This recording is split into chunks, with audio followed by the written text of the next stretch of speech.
The anti-Trump protest is called Move On. Its website calls for people to rally against the president-elect. It apparently has ties to billionaire investor and Clinton supporter George Soros, too. That's, in fact, according to emails, if you look back to 2008, released by WikiLeaks from Clinton's campaign chairman, John Podesta, to George Soros. In fact, they gave tips on how to steer American voters. For example, financing groups operating at campaign rallies. Move On was among them. Here's Gani Chichikan. Outraged by Donald Trump's victory in the presidential election, tens of thousands of people have taken to the streets across the U.S. to protest. Many demonstrators are refusing to accept Trump's victory.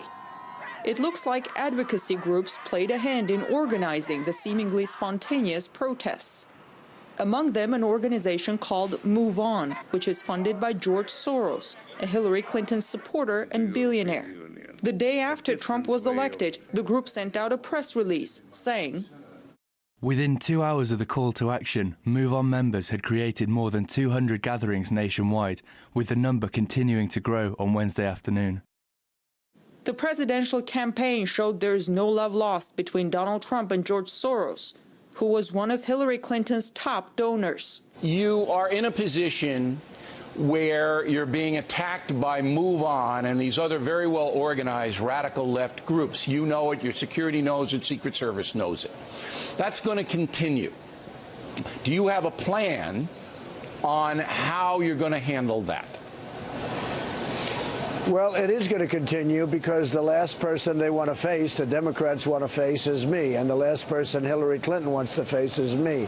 That was during the election campaign. But apparently Trump's victory in the election didn't stop the Soros organization from campaigning against him. Those who are stirring it up, and they do, many of them work for George Soros's front organizations, are really telling those innocent protesters and perhaps less innocent protesters that they're in danger, that they're endangered by Trump, even though Trump has done nothing but preach unity since he actually won the elections. In essence, what the opponents of Trump now are doing is exactly what they accused him of planning to do if he lost, which is disputing the results of an entirely fair election. It's an election where they've had all the media power and more of the money, and yet they've lost to him and to the voice of those ordinary people in the American shires who are normally ignored and forgotten. George Soros is known for stirring up anti-government protests in other countries, and it looks like the upcoming Trump administration might see a few.